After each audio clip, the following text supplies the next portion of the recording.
사람에게는 세 가지 본능이 있다고 합니다. 그 첫 번째 본능은 더 가지고 싶은 소유욕에 대한 본능이 있습니다. 그래서 조금 더 갖고 싶고 더 많은 거 갖고 싶고 또 먹는 것도 좀 더 많이 먹고 싶고 더 맛있는 거 먹고 싶고 가능한 한 더 갖고 싶은 그런 욕망이, 그런 욕구가 우리에게 있다. 그 본능이죠. 하나님 주신 선물입니다. 근데 그것이 이제 지나치게 되면 욕심이 되고 탐심이 돼서 그 삶이 무너지는 것이죠. 우리에겐 그것이 있어요. 둘째는 되고 싶어 하는 본능이 있어요. 뭔가 되고 싶은 거예요. 대통령도 되고 싶고 교회에서는 장로도 되고 싶고 집사도 되고 싶고, 우리 교회들은 다 원치 않지만 저쪽에는 또 그렇게 되고 싶어 하는 분들이 많은가 봐요. 그래서 어떤 명예에 대한 뭔가가 되고 싶은 그런 욕망이, 그런 본능이 우리에게 있다는 거예요. 그리고 또 한 가지가 있는데 그것은 보이고 싶은 본능이 있는 거예요. 뭔가를 보이고 싶어 하는 거예요. 그건 다른 말로 말하면 인정받고 싶은 거예요. 칭찬받고 싶은 거예요. 그 본능이 누구에게나 다 있다라고 하는 거예요. 해마다 우리 추수감사절이 되면, 또 크리스마스 시즌이 되면, 연말 연시가 되면 구세군에서 모자를 쓰고 빨간 냄비를 갖다 놓고 종을 치면서 자선 냄비를 하죠. 그러면서 구제하겠다고, 불우한 이웃을 도우라고 하면서 종을 막 칩니다. 그러면 사람들이 거기에 이제 마음이 있는 분들이 또 함께 동참을 해서 이웃을 돕자 해서 돈도 놓기도 하고 또 격려도 해주기도 하고 이제 그런 모습들을 보게 됩니다. 근데 요즘은요, TV나 이런 신문이나 라디오 방송을 이렇게 들으면 이제는 그렇게 하는 것보다도 이게 줄을 서가지고서 하더라고요. 그래서 이렇게 모금함이 있으면 사람들이 줄을 쭉 서 있어요. 그러면 방송국에서 카메라를 들고 나와갖고 쭉 이렇게 찍어요. 그러면 한 사람씩 하는데 거기다가 이제 이렇게 모금을 하는 사람들은 돈을 넣잖아요. 봉투를 넣으면 착 하면 얼굴 한번 착 비춰주고 착 해요. 그리고 이제 액수가 많은 사람은 어떻게 하느냐? 액수가 많은 사람은 인터뷰를 해요. 그래서 어떻게 이렇게 많은 액수를 이웃들을 위해서 할 수 있느냐 해가지고 이제 얘기를 합니다. 그럼 또 신문 기자들이 가만히 있습니까? 신문 기자들도 자기 신문 내려고 그 사람을 또 해가지고 어떻게 해요? 인터뷰를 하고 신문에다가 사진을 탁 내가지고서 이렇게 증정하는 그 모습을 딱 찍어가지고서 내용을 쫙 쓰고 얼마를 기부했다 이렇게 내게 됩니다. 우리가 그런 모습들을 볼 때 사람들의 마음 속에는 뭔가 보이고 싶어하는 그런 본능이 있기 때문에 그것을 갖다가 이용하는 거예요, 사람들이. 그렇게 하면 더 많이 모금이 되니까. 그냥 조용히 몰래 구석에서 하라고 그러면 잘 안 하니까. 이렇게 좀 길거리나 또 사람들이 많은데, 오늘 말씀에 보니까 회당이나 길거리에서, 그죠? 사람들에게 보이는 그런 건 많이 한다 이 말이에요. 그래서 사람들이 나도 할까 하는 그런 마음들이 더 이렇게 동기가 부여돼가지고 하는 모습들을 볼 수가 있다라고 하는 것이죠. 교회 헌금도요, 원래는 예배당 올 때 그러니까 예배를 드리러 오면서 헌금을 드리고 들어오는 것이 성경적인 거예요. 그런데 요즘은 많은 교회들이 다 바구니를 돌려요. 근데 바구니를 돌리는 거하고 헌금함을 놓는 거하고 액수가 차이가 난다고 그래요. 그래서 돌린다고 그러더라고요. 근데 저희 교회는 그런 일이 없어요. 차이가 없어요, 우리 교회는. 또 어떤 교회는 헌금자 명단까지 쭉 내요. 그래서 주보는 면이 작으니까 한쪽 페이퍼 별지를 사용해가지고 거기에 이름이 11조 쫙 누구 감사헌금 누구 쫙 씁니다. 다행인 것은 거기다 액수 안 쓰는 게 다행이죠. 쭉 씁니다. 한 번은 저에게 어떤 분이 그래요. 다른 교회 집사님이에요. 목사님은 목사님 교회 주보에 헌금자 명단을 내세요, 그래요. 그래서 그걸 왜 냅니까? 제가 그러니까 목사님 그걸 내셔야죠. 그래야 교회가 부흥하고 헌금이 많이 나옵니다. 그러시더라고요. 그래서 저는 그렇게 생각하지 않습니다 하고 그 집사님에게 나는 그렇게 하고 싶지 않다. 그래서 자기 다니는 교회는 그렇게 매일 한다는 거예요. 명단이 나온대요. 쫙 명단이 나온대요. 그래서 교회도 부흥하고 헌금도 많이 나오는데 목사님 교회도 그렇게 헌금 많이 나오고 부흥하려면 그렇게 해보시면 좋지 않겠는가. 그래서 목사님에게 조언을 한다라고 하는 말씀을 주시는 거예요. 누가복음 10장에 보면 여리고로 향해서 여행을 가는 분이 강도를 만났어요. 근데 강도를 만났을 때 어디서 만나냐면 골짜기 길에서 사람이 없는 한적한 곳에서 강도들이 숨어 있다가 여행자가 가니까 돈이 있는 줄 알고서 덮쳤어요. 그래가지고서 두들겨 패고 죽지 않을 만큼 때리고 그리고 있는 물건을 다 빼앗아 가지고 간 거예요. 그래서 얼마나 많이 맞았는지 쓰러져 가지고 일어나지 못하는 거예요. 피투성이가 돼가지고. 그런데 그때 그 한가한 그 골짜기 같은 그 여리고 길을 제사장이 지나가게 됐어요. 그런데 죽어가는 신음하는 그 사람을 보고 그냥 지나갑니다. 제사장은 오늘날로 말하면 목사와 같은 사람이에요. 그냥 지나간 거예요. 그리고 제사장이 또 레위인이 또 지나가는 거예요. 레위인은 오늘날로 말하면 장로님들이나 안수 집사님들 격되는 분들이에요. 그분들이 쭉 한 분이 지나가는데 아파서 쓰러져서 지금 강도 만나가지고서 고생하는데 번쩍번쩍하고 그냥 갑니다. 그런데 그 당시에 사람 취급을 못 받던 사마리아 사람도 지나가게 됐어요. 그런데 사람이 쓰러져 있는 거예요. 그래서 그 사람에게 가서 부축을 하고 그리고 치료하는 것을 치료해주고 그리고 나귀에 싣고 여관으로 데리고 가서 그리고 쉬게 하고 그리고 자기가 갔다 올 때까지 좀 돌봐달라고 그리고 비용이 더 들면 내가 더 드리겠다고 주인하고 약속을 하고 그리고 그 사람이 간 거예요. 저는 그 말씀을 보면서 여러분 다 알 거예요. 주일학교에서도 다 알고요. 그리고 선국도 많이 해가지고 다 내용을 아는 내용이에요.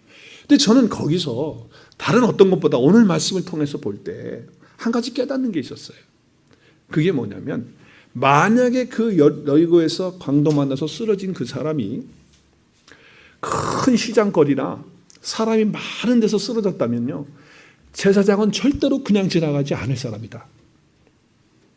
사람들이 그렇게 보고 있는데 어떻게 그냥 지나가요? 그렇죠?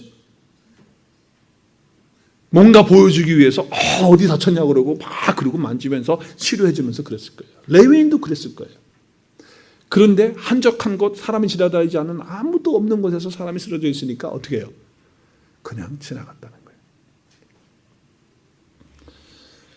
네. 여러분 어떻게 생각하십니까? 아무도 도와주지 않는 곳에서 선을 행하는 것이 쉬울까요? 좀 있는 곳에서 뭔가 보여주고 싶은 그런 본능이 있기 때문에 많은 사람들이 있는 곳에서 선을 행하고 싶어 하는 것이 우리들의 마음이라는 거예요. 사람들이 봐주고 인정해주고 칭찬해주고 그걸 다 은근히 마음에 바란다는 거예요. 그게 없으면 뭔가 모르게 섭섭하다 그 말이죠. 지금 우리가 산상수훈 강의를 계속하고 있습니다. 하면서 5장을 마치고 이제 6장으로 우리가 이제 들어오는데 여러분 우리가 6장을 이렇게 쭉 5장을 쭉 보면서 우리가 제자로서 예수님을 믿는 사람으로 어떻게 살아와야 하는 것을 주님께서 그렇게 가르쳐주고 있어요. 그런데 그 당시에 많은 사람들은 잘못 가르쳤고 잘못 배우고 있었어요. 그래서 주님은 그것을 바로잡기 위해서 새롭게 하기 위해서 다 뒤집는 개혁을 얘기하신 거예요. 그 당시에는 엄청난 개혁입니다. 그게 정말 사람들이 깜짝 놀랄 만한 그런 개혁된 그런 뒤집는 그런 말씀을 주님이 하셨어요.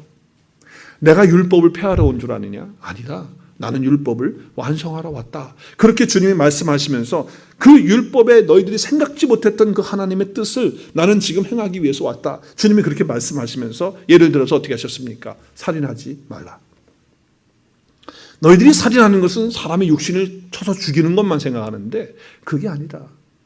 살인은 그 마음속에 미움과 분노로 꽉 차가지고 그 마음에 그런 칼을 가지고 그런 마음에 그런 칼을 품고 살아간다고 한다면 그 사람은 살인자다.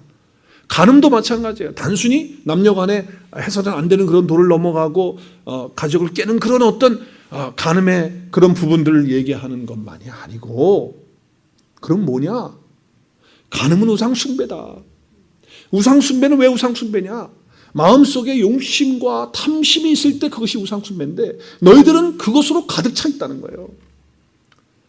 그래서 간음에 대한 그런 부분을 주님께서 우상숭배로 얘기를 하시면서 거기에 빠지면 안 된다. 욕심과 탐심에 빠져서는 안 된다.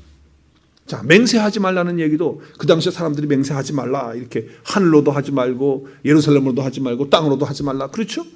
근데 그게 아니라는 거죠. 주님은 왜 맹세하지 말라고 하는 그 이유가 뭔 줄 아느냐? 어떤 상황 속에서도 절대로 하나님을 이용하지 말라. 내가 하나님께 쓰임받고 하나님께 드려지는 삶이 되어있지언정 내가 하나님을 이용해서 나의 유익을 가지려고 하면 안 된다. 그래서 맹세하지 말라고 했다라고 하는 아주 그냥 뒤집는 그런 이야기를, 개혁적인 이야기를 하신 거예요.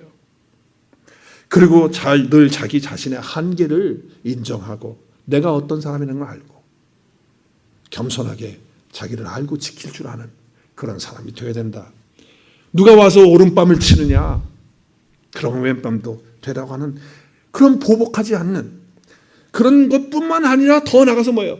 너희들 원수를 미워하라고 들었지? 그거 잘못된 거야. 원수를 사랑해야 돼. 그리고 너를 핍박하고 너를 박해하는 자들을 위해서 기도하는 자리까지 가야 되는 거야. 이것이 하나님의 말씀이고 이것이 복음의 목적이라는 것이. 그러니까 그 당시의 사람들에게는요, 완전히 새롭게 뒤집는 개혁이에요, 개혁. 어떤 개혁입니까? 영적인 개혁을 말씀하신 거예요. 세상적인 방법과 가치관과 잘못된 그런 삶의 모습들, 영적 습관들, 그것들을 다 뒤집는 개혁의 말씀을 주님의 5장에서 하신 거예요. 그러면서 결론으로 뭐라고 그랬었어요?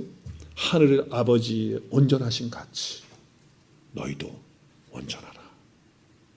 완전히 개혁을 말씀하신 거예요. 그리고 이제 두 번째, 오늘 6장 1절부터의 말씀은 어떤 말씀이냐? 잘못된 경건, 잘못된 영성 생활을 새롭게 개혁하는 말씀을 하시는 거예요. 그 당시에 사람들은요, 경건하다 했을 때, 또 내가 영적이다 했을 때 어떤 일을 했냐면 구제를 한 거예요. 그리고 기도를 한 거예요. 그리고 더 나가서 금식을 한 거예요. 그래서 주님은요, 6장에 들어와서 이 세 가지를 예를 들어서 얘기하시는 거예요. 그러면서 오늘 우리가 함께 말씀을 나누는 거는 이제 구제에 대한 말씀을 함께 나누는 거예요. 그래서 구제가 이렇게 하는 것이 너희들은 이게 경건한 생활이고 이렇게 할 때 구제가 바른 것이고 사람들 앞에서 이렇게 하는 것, 나팔을 불고 이렇게 나는 이렇게 했다라고 하는 이런 것이 구제가 아니다.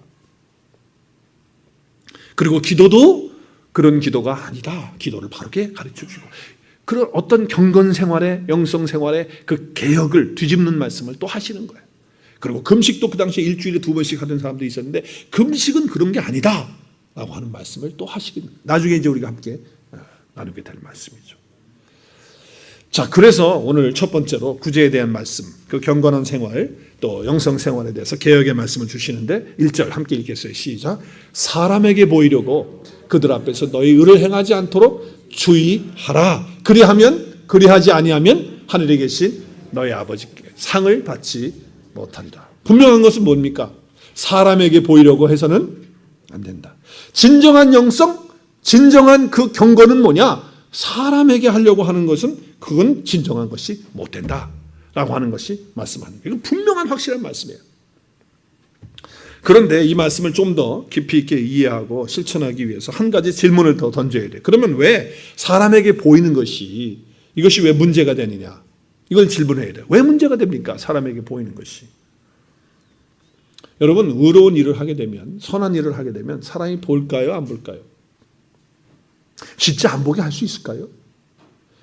그게 아니에요. 아무리 몰래 하려고 해도 선한 일은 나중에 다 드러나게 돼 있어요. 그래서 주님도요, 말씀을 하셨거든요. 우리 마태복음 5장 16절 말씀 같이 읽겠어요. 5장 16절 시작. 이같이 너희 빛이 사람 앞에 비치게 하여 그들로 너희 착한 행실을 보고 하늘에 계신 너희 아버지께 영광을 돌리게 하라. 자, 이같이 너희 빛, 여기 빛은 뭐예요? 빛은 뒤에서 설명해요.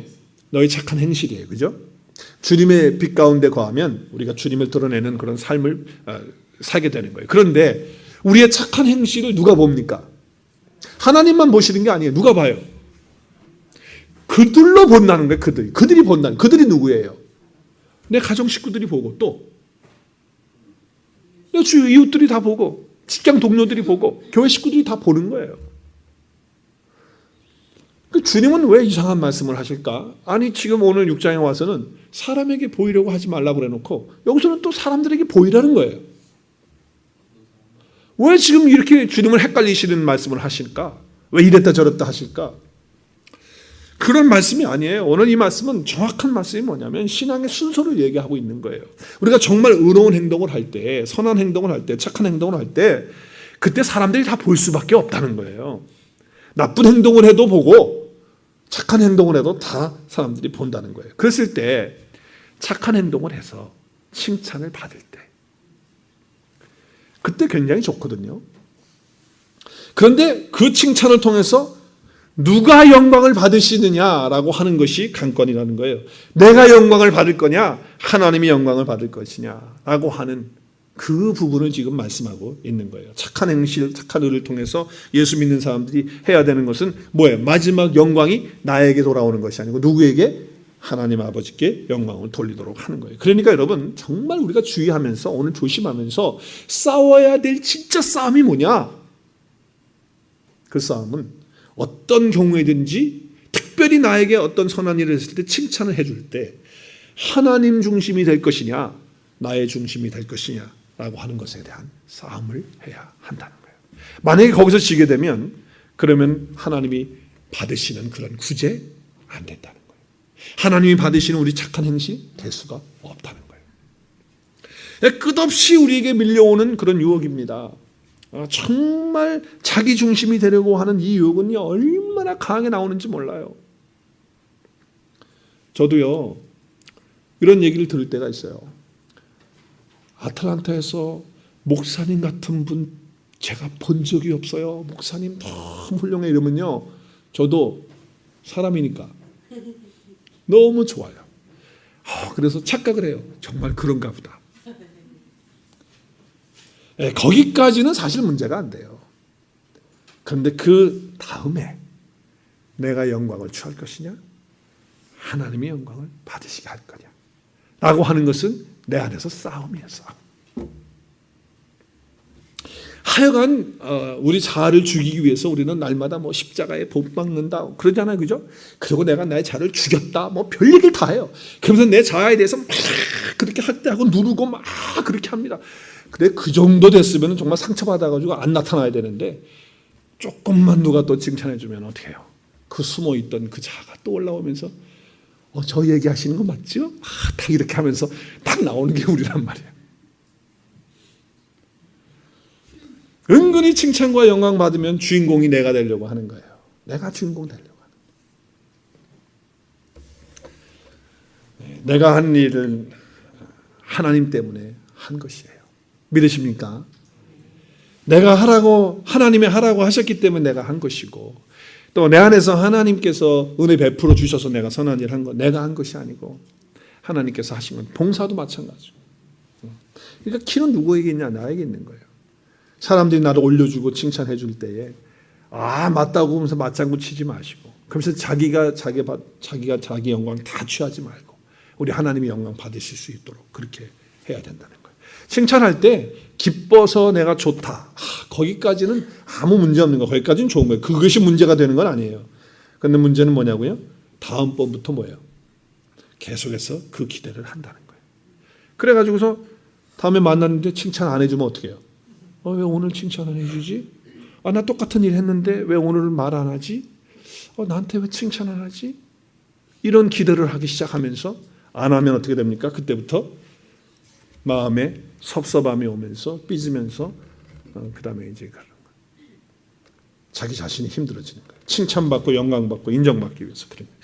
그렇기 때문에 주님이 오늘 아주 재미난 얘기를 하세요. 3절에 뭐라고 얘기하세요? 내가 구제할 때에 오른손이 하는 것을 왼손이 모르게. 우리 주님은 뭐 왼쪽 뺨 때리면 오른밤 때리면 왼쪽 딸 대라고 그러고 이런 표현을 자주 하시는데 자 오른손이 하는 걸 왼손이 모르게 한다. 가능한 얘기예요? 그럼 뭐 이렇게 할 때 이걸 감추고 이렇게 해보면 그러면 되는 거예요? 그렇게 하라는 거예요 지금? 무슨 얘기예요 지금? 오른손이 하는 것을 왼손이 모르게 하라는 게 지금 이게 무슨 말씀입니까? 이것은 자기 자아의 문제예요. 자기 스스로도 몰라야 된다는 거예요. 나는 아무것도 아니라는 거예요. 오른손 왼손이 이 지금 주님이 이 말씀하시는 거는 나는 아무것도 모르는 그런 존재가 된다는 거예요. 누구의 인정받으려고 하는 것이 되면 안 된다는 거예요. 칭찬받으려고 하는 거 내가 올라가려고 그거 안 된다는 거예요. 그런 의식조차도 내 속에 없어야 된다는 말씀을 주님이 하시고 있는 거예요. 그러므로 여러분 조심하십시오. 정말 내가 구제를 한다든지 또 경건 생활을 한다든지 영성 생활을 하려고 할 때 그것이 하나님 중심이어야지 사람 중심이거나 내 중심이 되면 안 된다. 그거 위해서 계속해서 내 안에서 싸워서 그것을 누르고 승리해야 된다는 거예요. 그렇지 않으면 주님 기뻐하시는 그런 삶이 될 수가 없다는 거예요. 자, 1절 말씀 다시 한번 볼까요? 사람에게 보이려고 그들 앞에 너희의 의를 행하지 않도록 조심하라. 여기 너희의 의는 어떤 의일까요?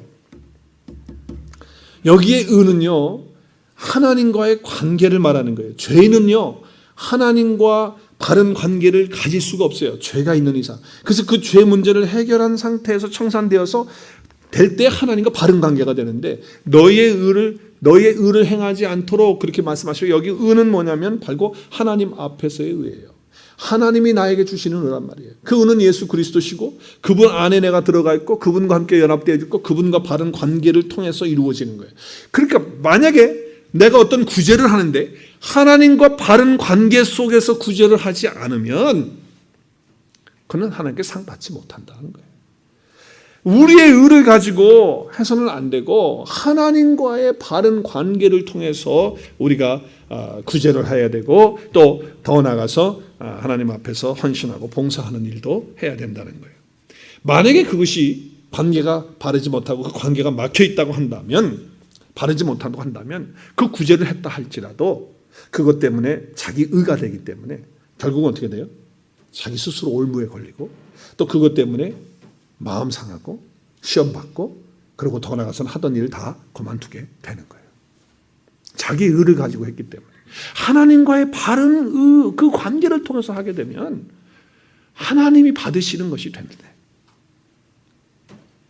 얼마 전에 저희 집에 집 욕실에 샤워장에 물이 잘 안 내려가는 거예요. 드레인이 잘 안 돼요. 머리카락도 많이 들어가고 뭐가 들어가서 그런지 안 되더라고요. 그래서 월마트에 가가지고 그 드레인 하는 약을 사가지고 그 물 액체죠. 그걸 담아가지고 쭉 이렇게 했어요. 그리고 한 몇 시간 후에 이제 샤워를 하니까 뭐 물이 쫙쫙 잘 내려가는 거예요. 근데 그 순간에 제가 깨달은 게 있어요. 아, 그렇구나.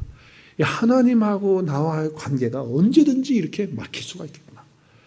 이것을 뚫지 않고 뭘 한다는 것은 더러운 것만 계속 그냥 찌꺼기가 쌓이는 거지, 이건 절대로 하나님 앞에 상 받을 일이 아니구나. 야, 내가 정말 하나님 앞에 순간순간 내가 하나님께 관계가 막혀져 있는 것이 있는지 없는지 그것을 점검하고 돌아봐야 되겠다 하는 그런 생각을 한 적이 있어요. 그리고 나 자신을 돌아보는 그런 시간을 가진 적이 있습니다. 정말 하나님과의 바른 관계에서 사람에게 보이려고 하는 그런 기도, 사람에게 보이려고 하는 그런 어떤 목적을 가지고 어떤 일을 하면 안 된다는 거죠. 구제도 그렇고 금식도 그렇고 봉사도 그렇다는 거예요.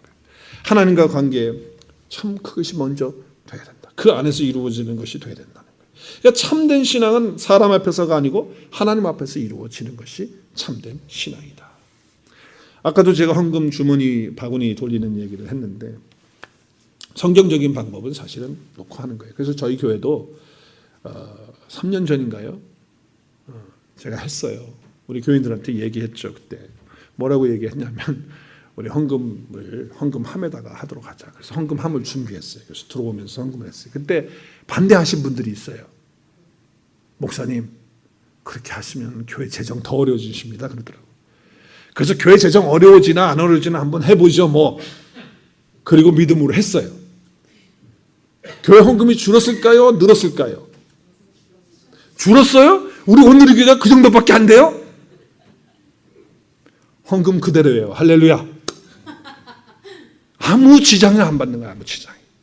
우리 교회 성도들은요, 헌금을 할 때 바구니가 돌아오니까 사람들 때문에 하는 그런 헌금이 아니고 준비해서 마음으로 하셨던 헌금이기 때문에 들어오면서 하든지 바구니를 돌리든지 뭐 깡통을 돌리든지 아무 문제 없이 헌금이 동일하게 나온다는 거예요. 할렐루야. 그래서 이제 헌금함도 나도 될 것 같아. 또 다시 봉사하는 것도 사람에게 인정받고 칭찬받기 위해서 하면 꼭 나중에 불평하다가 시험받고 스스로 시험받아요. 그리고 교회에 떠나고 그리고 하던 일 그만두고. 하나님과 바른 관계에서 나오는 그 의를 가지고 해야 되는데 그게 아니고 자기 의가 앞서가지고 나오니까 내가 하는 거다. 이렇게 되어지면 결국 이렇게 되는 거예요. 그러니까 하나님은 상 없다는 얘기예요. 참 감사한 것은 우리 교회 성도님들은요, 사람에게 보이려고 하지 않는다는 거예요. 제가 얼마나 감사한지 몰라요. 자기가 무엇을 해도 저한테 와서 꼭 그래요. 목사님, 요거는 좀 이야기하지 마세요. 좀 광고하지 마세요. 이거 누구한테 얘기하지 마세요. 그냥 목사님하고 하나님만 알았으면 좋겠어요. 이러시는 분들이 우리 교회 성도들이니까 제가 얼마나 감사한지. 할렐루야. 어떻게든지 사람에게는 알리지 않고 하나님과의 관계에서 하려고 하시는 그런 태도들을 볼 때, 오늘 여기 보니까 회당과 거리에 나가서 자기가 뭐 했다고 나팔 불지 않는 그런 성도님들이니까 얼마나 감사한지.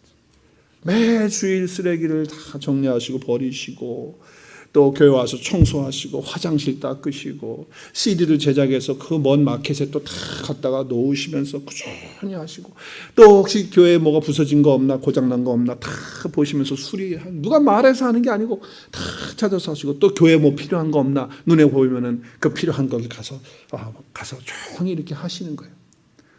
나도 모르게 할 때가 있어요. 나도 모르게. 그렇게 하시는 분들이 볼 때에, 정말 우리 교회 성도님들 너무 아름답고 하나님 앞에 상 받으신 분들이다, 이렇게 믿습니다. 얼마나 감사한지 모르겠어요. 어떨 때는 저도 누구에게 그분이 잘했는데 칭찬하고 싶지 않을 때가 있어요. 왜 그런 마음이 드냐면, 오늘 여기 말씀에 보니까 자기가 나팔을 불고 칭찬 다 받으면 이미 자기 상을 다 받았다 그랬잖아요.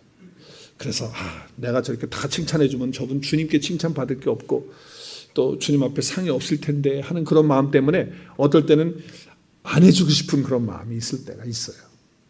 혹시라도 제가 칭찬을 해야 되는 상황에서 안 했다고 그랬을 때 여러분이 그렇게 이해하시고 받아주시면 좋겠어요. 아멘. 네.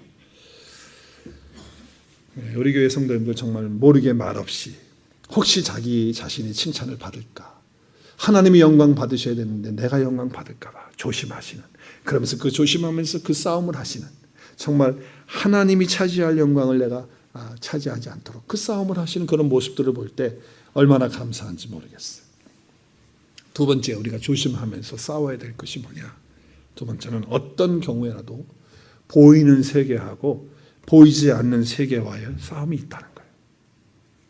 오늘 4절 말씀 같이 보겠어요. 4절 말씀 보면, 내 구제함을 은밀하게 하라. 은밀한 중에 보시는 너희 아버지께서 갚으시리라. 지금 은밀한 단어를 계속 쓰고 있어요. 은밀하다.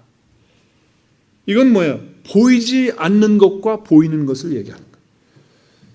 네, 결국은 우리는 보이는 세계만 갖고 살아가는 사람들이 아닙니다. 우리 믿음의 사람들은요, 보이는 것을 따라서 살아가는 사람들이 아니에요. 우리는 보이지 아니하는 세계를 향해서 달아가는 사람들이 우리입니다. 물론 보이는 세계에 살아요. 그렇지만 우리는 보이지 않는 것으로 가는 거예요. 그래서 만약에 우리가 믿음의 사람이라고 한다면서 보이는 세계만을 가지고, 물질 세계만 가지고 이것뿐인 것으로 알고 살아가는 그런 사람들이라고 한다면 그건 가짜 신앙이에요. 오늘 보세요. 주님이 은밀한 중에 보시는 너희 아버지께서 갚으시라. 보이지 아니하시는 그 하나님께서 갚으신다는 거예요. 사람들이 우리를 향해서 미쳤다고 해도, 정말 이렇게 가짜가 판치는 세상 속에서 정말 진짜가 희귀하잖아요. 이런 생활 속에서 정말 예수 믿는다는 것, 그런 것이 어디 있느냐, 그런 게 어디 있냐 이렇게 말하면서 빈정대고 보여달라고 이렇게 무식하게 우리를 향해서 도전하시는 분들도 있고, 또 세련되게 또 이렇게 오시는 분도 있죠. 그래서 그거는 어떤 주관적인 심리 현상이지, 그게 그런 거 아니야. 어떤 마음에 너희들이 종교심이 있기 때문에 그런 거지, 예수 믿는다고 해서 그런 변화가 있고 그런 게 있는 게 아니야. 이러면서 세련되게 또 교묘하게 핍박을 하는 분들도 있어요. 그렇다 할지라도 분명한 사실은 우리 눈에 보이지 않지만 보이지 않는 세계가 있고, 하나님은 살아계시다는 것을 우리는 믿습니다. 그리고 보이지 않는 하나님의 세계가 분명히 있다는 것을 우리가 믿기 때문에 사람들에게 보이는 그거에 대해서 연연하지 않는 거예요. 하나님께서 은밀한 중에 다 보시고 갚으시기 때문에. 그래서 히브리서 11장에 보면 히브리 저자는 이렇게 얘기를 합니다. 우리 히브리서 11장. 믿음은 우리가 바라는 것들에 대한 실물이며 보이지 않는 것들에 대한 증거입니다. 옛날 사람들도 이 믿음으로 하나님을 인정을 받았습니다.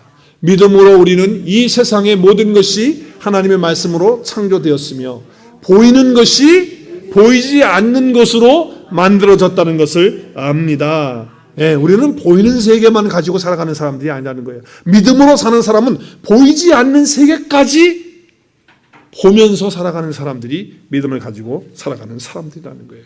이것이 믿음의 사람들의 공통점이에요. 여러분, 믿음의 사람들은요, 사람의 음성만 듣는 것이 아닙니다.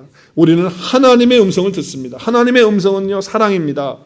하나님의 음성은 때로는 우리를 향해서 회개를 촉구하는 책망일 수도 있습니다. 또 하나님의 음성은 격려로 우리에게 옵니다. 하나님의 음성은 능력으로 우리 가운데 임합니다. 그래서 정말 내가 지치고 힘들 때, 정말 피곤하고 낙심되어서 무너져 있을 때, 그때 우리에게 뭐가 옵니까? 하나님의 음성이 오면 우리는 어떻게 합니까? 다시 힘을 얻고 일어나서 하나님 앞에 바로 세워지고 능력 있게 사는 거예요. 저와 오늘 여러분 모두가 사람의 음성만이 아니라 보이지 아니하는 하나님의 음성을 듣는 저와 여러분이 다 되셨으면 정말 좋겠습니다. 그래서 그 음성을 들으면 우리는 힘을 얻는 거예요. 믿음의 사람들이니까. 믿음의 사람들은 하나님의 손을 경험합니다. 하나님의 손이 안 보입니다. 근데 많은 성도님들의 간증을 들어보십시오. 하나님의 손길이 함께 했다는 거예요. 하나님의 손이 나를 이 교통사고에서 이렇게 지키셨다는 거예요. 하나님의 손이 나와 이렇게 함께 하셔서 놀랍게 역사하셨다는, 이렇게 지키시고 인도하시고 보호해 주셨다는 거예요. 정말 무너지는 그런 삶을 하나님이 붙들어주고 풀려지지 않는 것을 하나님의 손으로 풀어주셨다는 거예요. 보이지 않는 하나님의 손이 있는 거예요. 그것을 우리가 경험하며 사는 사람들이 믿음의 사람들이라는 거예요. 믿음의 사람들은 하나님의 발을 경험합니다. 하나님의 발은요, 나보다 한 발짝 앞서서 인도하시는 분이에요. 그래서 내가 가지 못하는 그 길을 주님이 이렇게 갈 수 있도록 길을 열어주시고 또 함께 그 발을 동행해 주시는 거죠. 그래서 그 발을 우리가 경험하면서 사는 거예요. 그리고 하나님의 귀를 또 경험합니다. 우리가 정말 신음하는 그런 소리까지도 하나님은 다 들으시는 거예요. 내가 입으로 말하는 것만 하면 들으시는 것이 아니고 내 마음속의 신음까지도 하나님은 귀를 통해서 다 들으시는 거예요. 하나님의 귀 우리 안 보여요. 그렇지만 하나님은 귀를 가지고 우리의 신음까지도 들으시는 그런 분이시라는 거예요. 그리고 오늘 말씀에서 우리는 또 뭘 경험합니까? 하나님의 눈을 경험합니다. 은밀한 중에서 보시는 하나님. 그 하나님의 눈을 우리는 또 경험하는 거예요. 아무도 몰라줘도, 목사님마저도 나를 인정해 주지 않아도 하나님의 눈은 보고 계시는 줄로 믿습니다. 하나님의 눈이 있는 거예요. 은밀한 중에 보셔서 은밀하게 우리를 갚아주시겠다고 하시는 하나님의 눈이 있다는 거예요. 우리가 그것을 경험하는 것이죠. 보이지 않는 세계, 보이지 않는 하나님의 눈이 있기 때문에 우리는 보이는 세계와 보이지 않는 그런 세계와 함께 우리가 늘 그 싸움을 싸워야 되는 거예요. 내가 보이는 것만을 위해서, 그 세계만 위해서 살아갈 것이냐, 아니면 보이지 않는 세계를 바라보면서 내가 믿음으로 살 것이냐 라고 하는 이 싸움이 우리 가운데 더 있다는 거예요. 하나님은 우리가 하나님 때문에 참았던 모든 시간들을 다 보고 계시고 기억하시는 줄로 믿습니다. 우리가 하나님 때문에 견디었던 것, 하나님 때문에 내가 힘들고 아팠던 것들을 다 하나님은 기억하시고 다 보고 계셨어요. 은밀하게 다 보고 계신 거예요. 그러니까 여러분, 또 우리가 주님께 시간을 내서 봉사하고 헌신하고 정말 쪼들리는 상황 가운데서도 내가 11조 헌금 거르지 않고 힘든 중에도 감사 잊지 않고 그 감사를 드리고 또 때가 되면 하나님께 남김없이 보상해 줄 것을 믿고 하나님 앞에 그렇게 했던 모든 것들을 누가 알고 계신다고요? 엄밀히 보시는 하나님께서 다 보고 계시고 알고 계신다는 거예요. 여러분 이 사실을 믿으십니까? 아멘. 정말 내 눈으로는 볼 때는 다 끝난 것 같아요. 이 순간 다 끝난 것 같아요. 내 눈으로 볼 때는. 내 눈으로는 소망이 없는 것 같아요.